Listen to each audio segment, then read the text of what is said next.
चलते हैं श्रीमद् भागवत महापुराण। भगवान सच्चिदानंद श्री कृष्णचंद्र जी विविध लीलाएं करके अपने जनों को सुख पहुंचा रहे हैं और विविध लीलाएं जो भगवान ने की उनके गायन श्रवण मात्र से अंतःकरण पवित्र होकर भगवान में अनुराग हो जाता है। कल आपने श्रवण किया, कंस ने केशिश नामक दैत्य को भेजा कि जाओ श्री कृष्ण बलराम को मार दो। बहुतों को भेजा, भगवान ने परम पद उनको प्रदान किया, इसलिए उसको विश्वास नहीं था कि केसी मार पाएगा।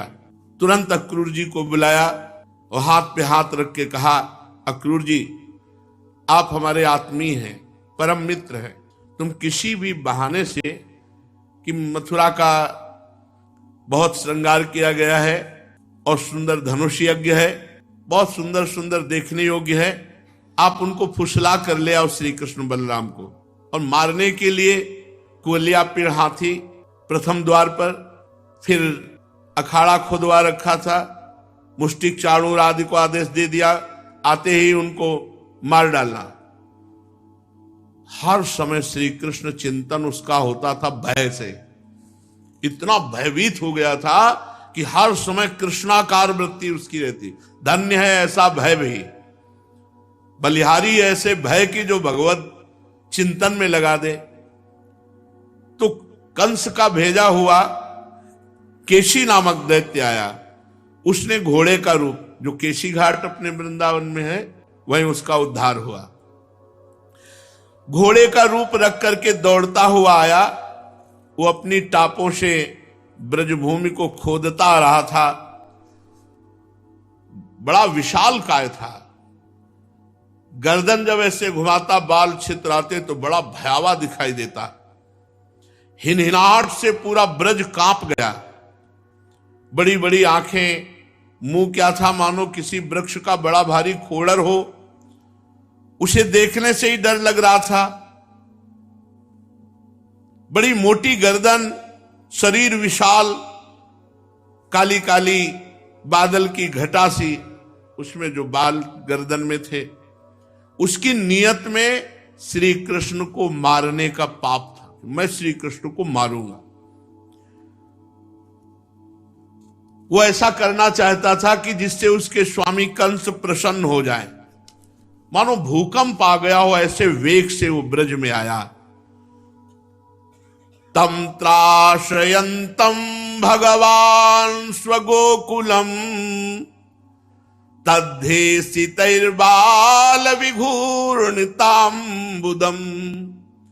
आत्मानमाजौ मृगयन्तमग्रणी रूपाहयत्स व्यनदन् मृगेन्दवत्।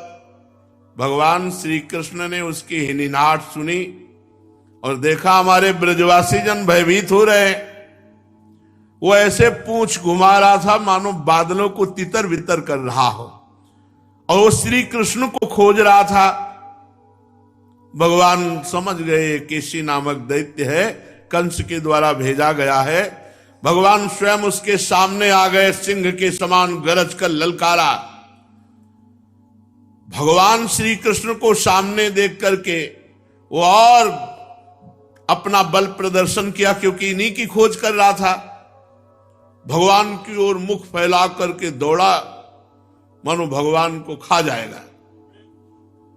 सचमुच परीक्षित, केशी का वेग बड़ा प्रचंड था, उस पर विजय पाना तो कठिन था ही। वो इतना फुर्तीला था कि उसे पकड़ लेना आसान नहीं था। वो दौड़ कर गया और भगवान की छाती में दुलत्ती मारी। भगवान ने कला कौशल के आचार्य हैं, अपने आप को बचा लिया। भला इंद्रियातीत भगवान को एक ऐसी कैसे मार सकता है। भगवान ने अपने दोनों हाथों से उसके दोनों पैर पकड़ लिए, जैसे गरुण भगवान सांप को पकड़ लेते हैं, और क्रोध से उसे घुमाकर अपमान के साथ 400 हाथ की दूरी पर फेंक दिया और कमर में हाथ रखकर प्रभु खड़े हो गए।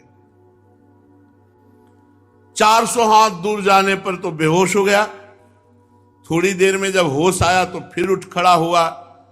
इसके बाद वो क्रोध से तिलमिलाकर मुंह फाड़कर बड़े वेग से भगवान की ओर झपटा। उसको दौड़ते देखकर भगवान मुस्कुराने लगे। मुंह फाड़कर जब नजदीक आया तो बायां हाथ उसके मुंह में डाल दिया। जैसे सर्प बिना किसी आशंका के बिल में घुस जाता है, ऐसे भगवान उसके मुख में हाथ डाल दिया। वैसे तो भगवान का अत्यंत कोमल कर कमल है, पर उसको केसी को लगा मानो तपाया हुआ लोहा भर दिया गया हो। उसको स्पर्श ऐसा लगा, बाहुश्च तद्देह गतो, जब भगवान उसके मुख में बाहु पधराए उसको ऐसा लगा जैसे तपाया हुआ लोहा डाल दिया गया हो। उसके सारे दांत टूटकर गिर गए। भगवान श्री कृष्ण का भुजदंड मुख में बढ़ने लगा। अब अचिंत शक्ति भगवान श्री कृष्ण का हाथ इतना बढ़ा कि बिल्कुल फिट हो गया, सांस आने जाने का रास्ता ही नहीं रहा। अब वो तो दम घुटने लगी, गिर पड़ा, पैर पीटने लगा, शरीर पसीने से लथपथ हो गया, आंखों की पुतली उलट गई। मलमूत्र का त्याग करते हुए थोड़ी देर में ही उसके प्राण पखेरु निकल गए। निष्प्राण शरीर फूला हुआ होने के कारण वो ककड़ी की तरह फट गया। महाबाहु भगवान श्री कृष्ण ने उनके शरीर से अपनी भुजा खींच ली और भगवान को कोई बल थोड़ी लगाना पड़ा। महाबल भगवान है, बल के समुद्र है। इसी दैत्य का भगवान ने उद्धार कर दिया। देवताओं को बड़ा आश्चर्य हुआ, वो भगवान पर फूलों की वर्षा करके स्तुति करने लगे। परीक्षित, देवर्षि नारद जी भगवान के परम प्रेमी और समस्त जीवों के सच्चे हितैषी हैं। कंस के यहां से लौटकर वो अनायास अद्भुत कर्म करने वाले भगवान श्री कृष्ण के पास आए और एकांत में भगवान श्री कृष्ण के चरणों में साष्टांग दंडवत किया और कहा, कृष्ण कृष्णा प्रमेयात्मन योगेश जगदीश्वर वासुदेवाखिलावास सात्वताम प्रवर प्रभो त्वमात्मा सर्वभूतानां मेको ज्योतिरिवैधशाम गूढ़ो गुहाशयः साक्षी महापुरुष ईश्वरः। हे कृष्ण, हे सच्चिदानंद स्वरूप श्री कृष्ण, आपका स्वरूप मन और वाणी का विषय नहीं है। आप योगेश्वर हैं। सारे जगत का नियंत्रण आप ही करते हैं। आप सबके हृदय में निवास करते हैं। आप सबके स्वामी हैं और भक्तों को बहुत प्यार करते हैं। हे यदुवंश शिरोमणे, हे हमारे स्वामी, हम आपको बार बार नमस्कार करते हैं। जैसे एक ही अग्नि सभी लकड़ियों में व्याप्त रहती है, वैसे एक आप श्री कृष्ण समस्त प्राणियों में विराजमान हैं, पर आप अपने स्वरूप को छिपाए रखते हैं माया के द्वारा, क्योंकि आप पंचकोश रूपी गुफाओं के भीतर रहते हैं। फिर भी पुरुषोत्तम के रूप में, सबके नियंता के रूप में, सबके साक्षी के रूप में आपका अनुभव होता है। प्रभु, आप सबके अधिष्ठान और स्वयं अधिष्ठान रहित हैं। आपने सृष्टि के प्रारंभ में अपनी माया से ही गुणों की सृष्टि की और उन गुणों को ही स्वीकार करके आप जगत की उत्पत्ति, स्थिति और प्रलय करते हैं। यह सब करने के लिए आपको अपने से अतिरिक्त और किसी भी वस्तु की आवश्यकता नहीं रहती। अर्थात आप अपने आप को ही सृष्टि के रूप में उत्पन्न करते हैं, अपने आप से ही अपना आप का ही पालन करते हैं और अपने आप से ही अपने आप का लय करते हैं, क्योंकि आप सर्वशक्तिमान और सत्य संकल्प है। वही आप दैत्य, प्रमथ और राक्षसों का, जिन्होंने आजकल राजाओं का वेश धारण कर रखा है, विनाश करने के लिए, धर्म की मर्यादा की रक्षा के लिए यदुवंश में अवतीर्ण हुए हो। ये बड़े आनंद की बात है प्रभु। आपने खेल ही खेल में घोड़े के रूप में रहने वाले इस केसी दैत्य को मार डाला। इसकी हिनहिनाहट से देवता लोग डरकर स्वर्ग छोड़ देते थे। प्रभु, अब मैं देखूंगा आपके हाथों से चाणूर, मुष्टिक, दूसरे पहलवान, कुलिया पे ढांथी और स्वयं कंस को भी आप मार रहे हैं, ऐसा मैं देखूंगा। प्रभु, शंखासुर, कालयवन, मुर, नरकासुर, इनका वध देखूंगा। आप स्वर्ग से कल्पवृक्ष उखाड़ लाएंगे और इंद्र के अभिमान को चूर्ण करेंगे। आप अपनी कृपा, वीरता, सौंदर्य आदि का शुल्क देकर वीर कन्याओं से विवाह करेंगे और जगदीश्वर, आप द्वारिका में रहते हुए नृग को पाप से छुड़ाएंगे। आप जाम्बवती के साथ समंतक मणि को जाम्बवान से ले आएंगे और अपने धाम से ब्राह्मण के मरे हुए पुत्रों को ला देंगे। इसके पश्चात आप पौंड्रक मिथ्या वासुदेव का वध करेंगे, काशीपुरी को दग्ध करेंगे, युधिष्ठिर के राजसूय यज्ञ में चेदिराज शिशुपाल का और वहां लौटते समय उसके मौसेरे भाई दंतवक्त को नष्ट करेंगे।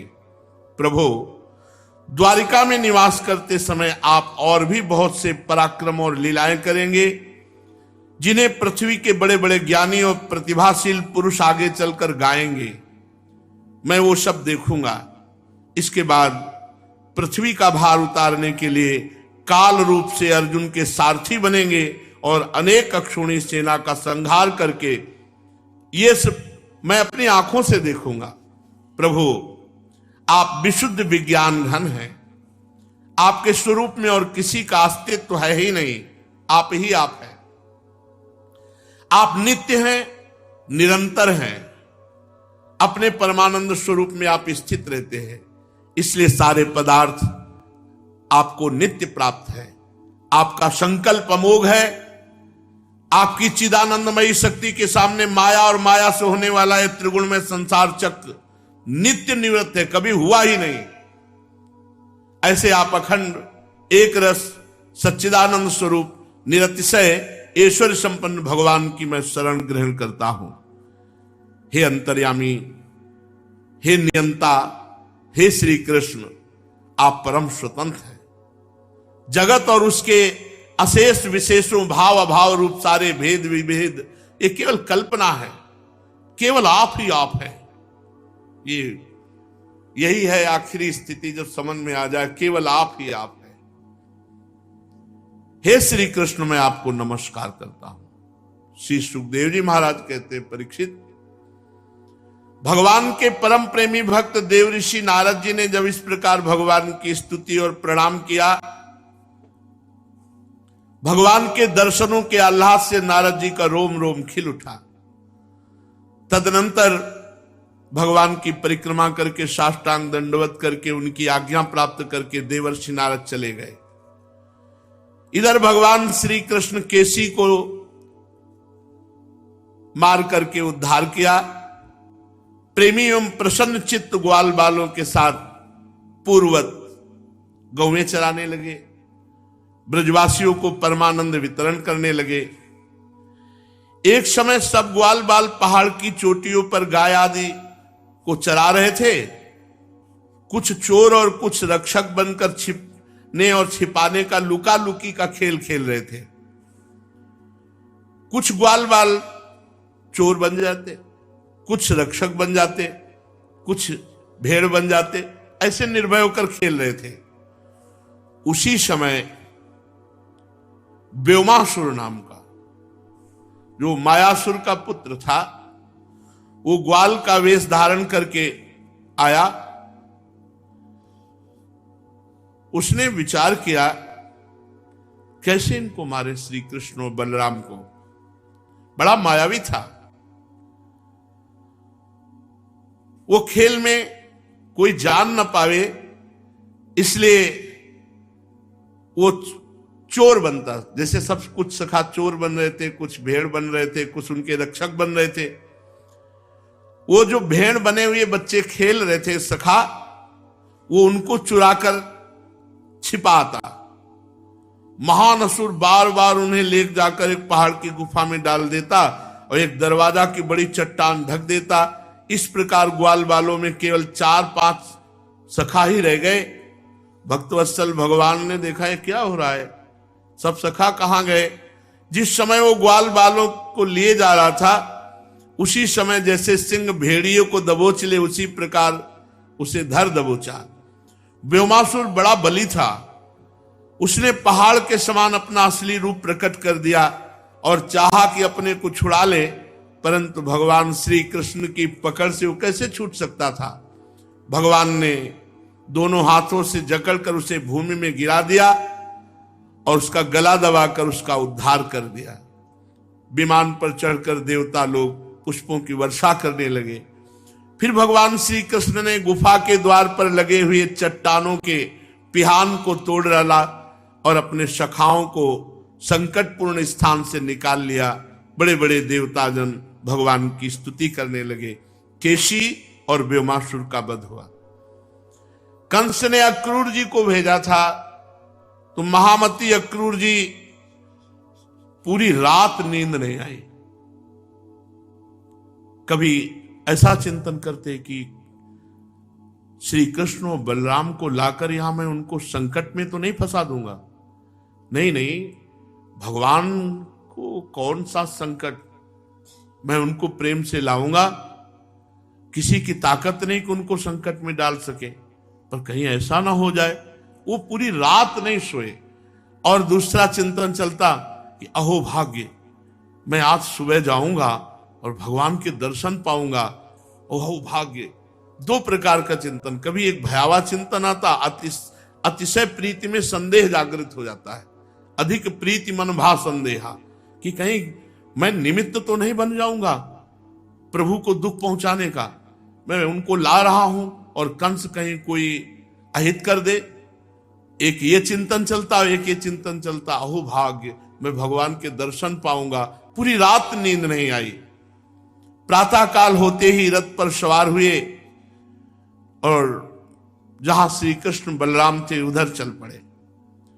परम भाग्यवान अक्रूर जी यात्रा करते समय मार्ग में कमल नयन श्री कृष्ण की प्रेममयी भक्ति से परिपूर्ण हो गए और इस प्रकार सोचने लगे कि मया चरितम भद्रम किम तप्तम परमं तपः किं वाथार्पहयते दत्तम यद द्रक्ष्याम्यद्य केशवम ममई तद्दुर्लभम मन्ये उत्तम श्लोक दर्शनम विषयात्मनो यथा ब्रह्म कीर्तनम शूद्र जन्मनः।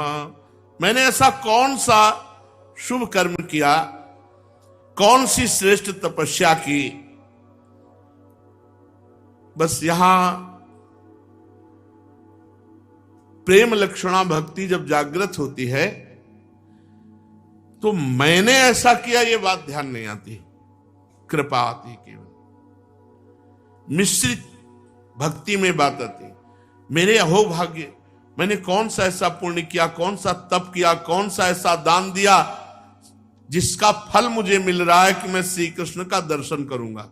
और जबकि तपस्या, दान, शुभ कर्म का ये फल नहीं है, ये केवल कृपा का फल है। भगवत दर्शन भगवत कृपा से होते हैं। भक्त का हृदय अपने शुभ कर्मों की याद, अपनी तपस्या की याद, अपनी साधना की याद नहीं करता, भगवान की कृपा की याद करता है। अगर बीच में कोई याद दिला दे तो भी कहते कि वो साधन भी तो भगवत कृपा से ही बना था।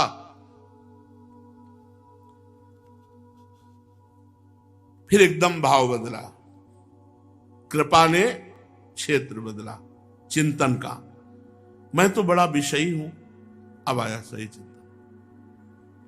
अपने शुभ कर्मों का चिंतन होना, तपस्या का चिंतन होना, ये प्रेम में बाधा है। प्रेम में अपना स्मरण ही नहीं रहना चाहिए। अपने साधन का स्मरण तो बहुत दूर की बात, अपना स्मरण नहीं रहना चाहिए।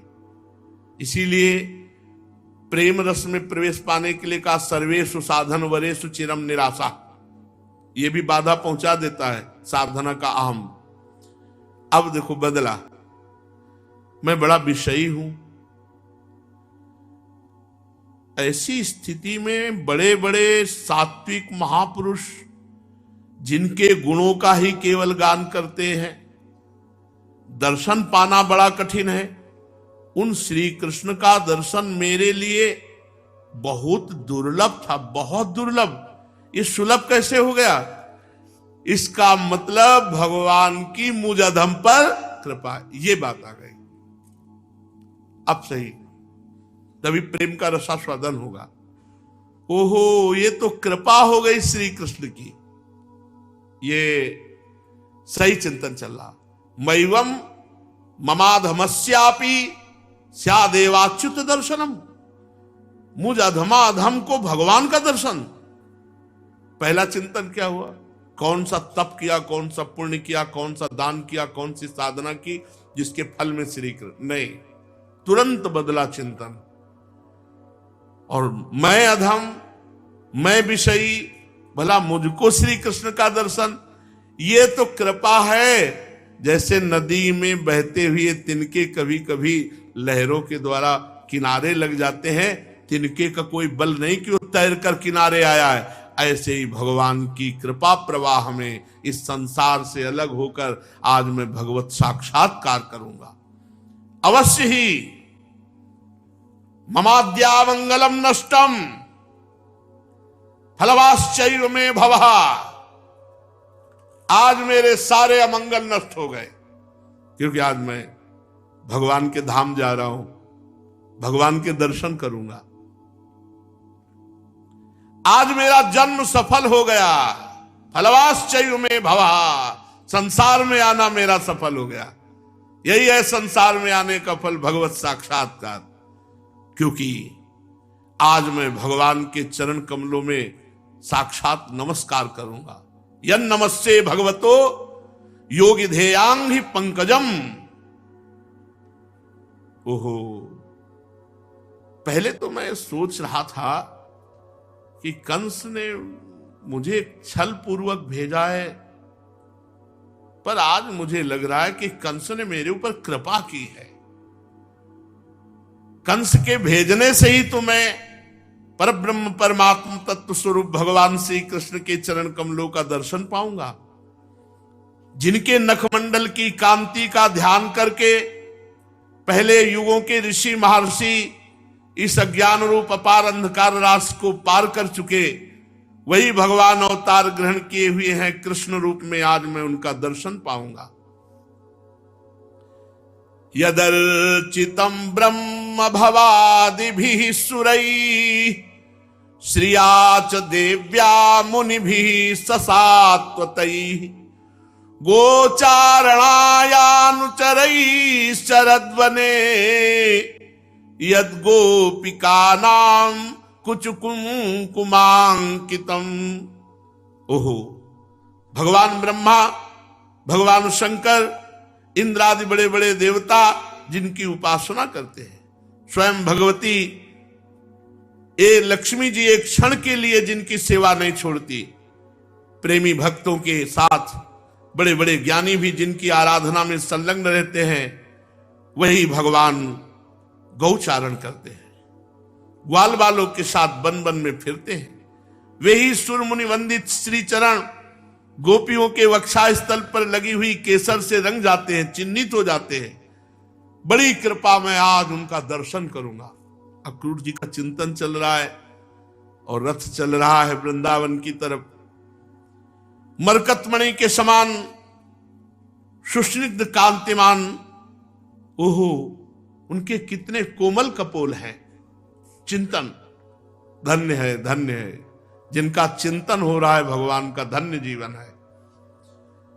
तोते के ठोर के समान नुकीली नासिका, ओहो, ओठों पर मंद मंद मुस्कान, प्रेम भरी चितवन, कमल से कोमल रत्नारे लोचन, कपोलों पर घुंघराली अलके लटक रही।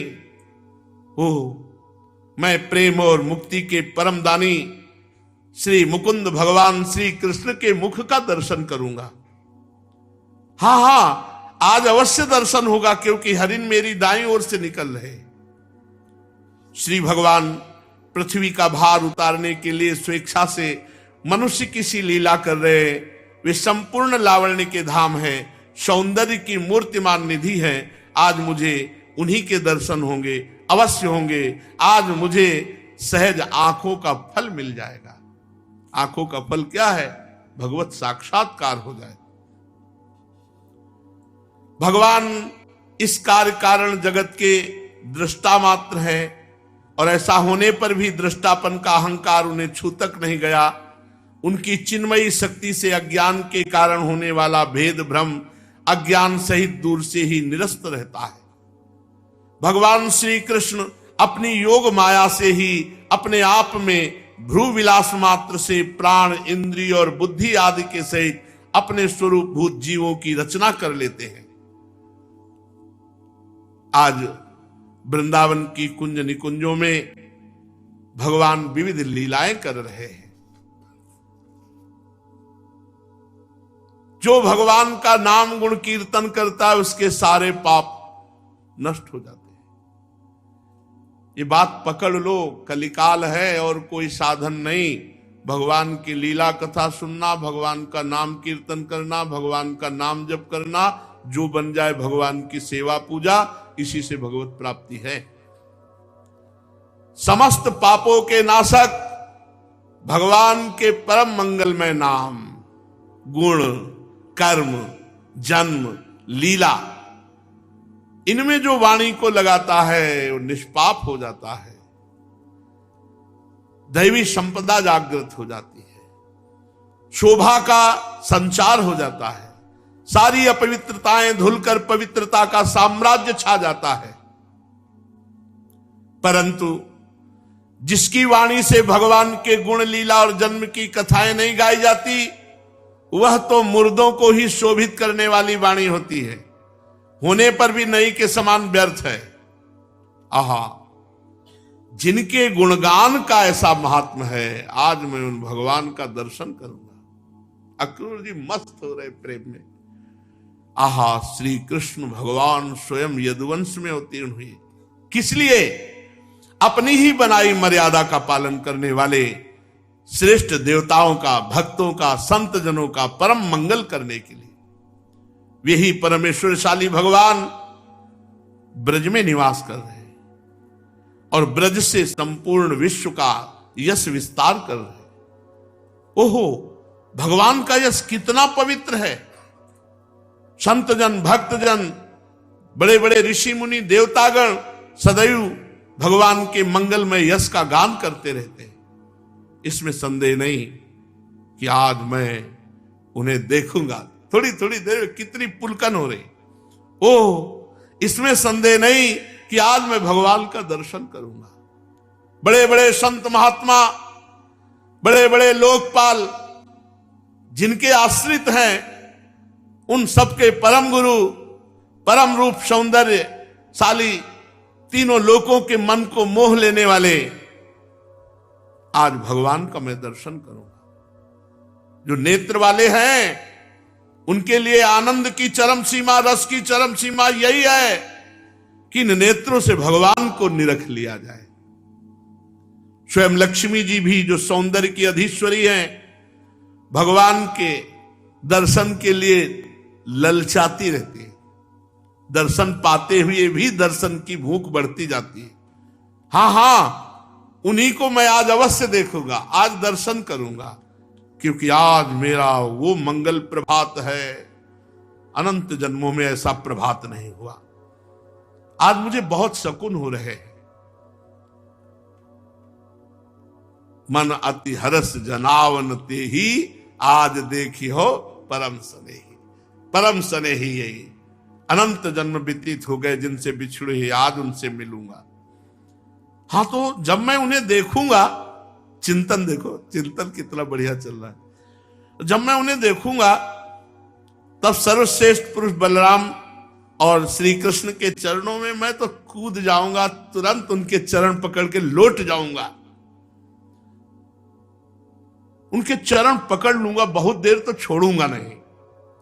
ओह, मानो अक्रूर जी को चरणों का स्पर्श प्राप्त हो रहा है भाव में। ओह, कितने सुकुमार चरण हैं। ओहो, कितने दुर्लभ चरणारविंद हैं। बड़े बड़े योगी यति आत्म साक्षात्कार के लिए मन ही मन अपने हृदय में इन्हीं चरणों की धारणा करते हैं। मैं तो उन्हें प्रत्यक्ष पा जाऊंगा, धारणा ध्यान की बात थोड़ी है। मैं तो प्रत्यक्ष पाऊंगा, लौट जाऊंगा उनके चरणों में। और जब उनके चरणों में लौटूंगा कितना आनंद होगा। फिर एक एक सखा के चरणों में लौट जाऊंगा, उनकी चरण वंदना करूंगा। मेरे अहो भाग्य, अपार कृपा हम पर आज। और जब मैं उनके चरणों में गिरूंगा तब वो अपना करकमल मेरे सिर पर रख देंगे। ओहो, उनका करकमल तो सदैव अभयदान करने वाला है। अभयद भुज दंड मूल। काल रूपी सांप के भय से अत्यंत घबराकर जो भगवान की शरण में आ जाते हैं, भगवान उन्हें निर्भय कर देते। वही निर्भय करकमल हमारे माथे पर रखेंगे। देवराज इंद्र, दैत्यराज बलि उन्हीं भगवान के कर कमलों की पूजा भेंट समर्पित करते रहते हैं। तीनों लोकों का प्रभुत्व भगवान की कृपा कोर से ही इंद्र को मिला है। भगवान के उन्हीं कर कमलों ने, जिनसे दिव्य कमल की सी सुगंध आया करती। अक्रूर जी को भावना में भगवान के श्री कर कमल की सुगंध का भी अनुभव हो रहा, जैसे चरण कमल सुकोमल का अनुभव हुआ भाव देश में, ऐसे सुगंध का अनुभव हो रहा। कितनी सौरभ है भगवान के श्री कर कमल में। इसी कर कमल को रासलीला के समय ब्रज युवतियों के गलबैया डाली, जिससे उनको कभी थकान महसूस नहीं हुई।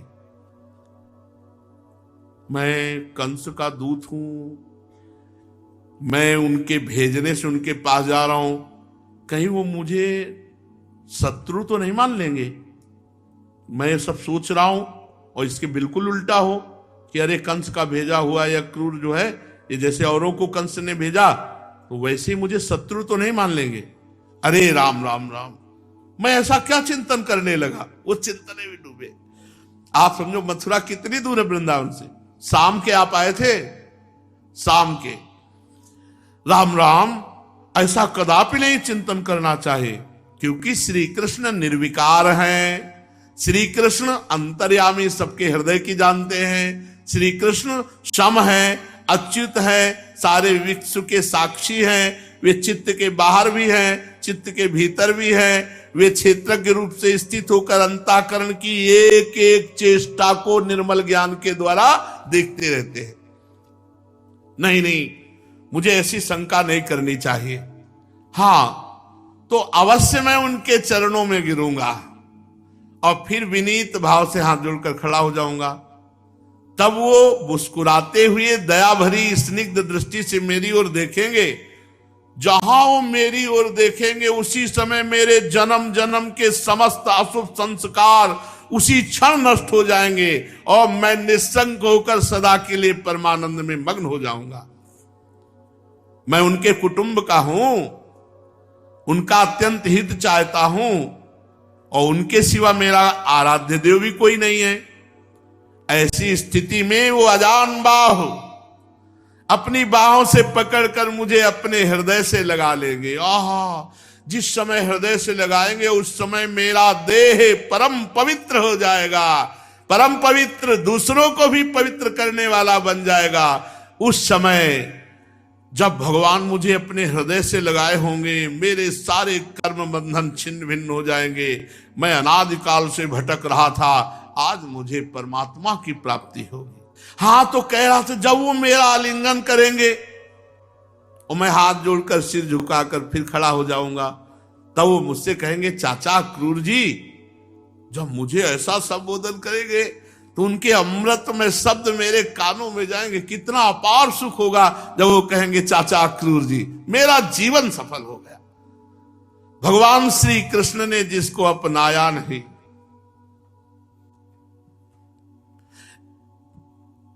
जिसे आदर नहीं दिया, उसका जन्म धिक्कार, उसका जीवन धिक्कार। मनुष्य जन्म की सार्थकता है, हमारे भगवान है, भगवान के हम है। ये बात हृदय में आ जाए। नहीं तो अक्रूर जी महाराज कह रहे हैं, भगवान श्री कृष्ण ने जिसको अपनाया नहीं, जिसे आदर नहीं दिया, उसके जन्म को धिक्कार, उसके जीवन को धिक्कार। वो जन्म किस काम का? तदा वयम जन्म भृतो महीयसा नैवा धृतो यो धिक मुष्य जन्म तत्। जो भगवान का नहीं हुआ वो जीवन धिक्कार, वो जन्म धिक्कार। हाँ, भगवान का तो ना कोई प्रिय है ना अप्रिय है, ना तो उनका कोई अपना है ना पराया है, ना कोई आत्मीय है ना सुहृद है, ना शत्रु है, ना कोई उपेक्षा का पात्र है।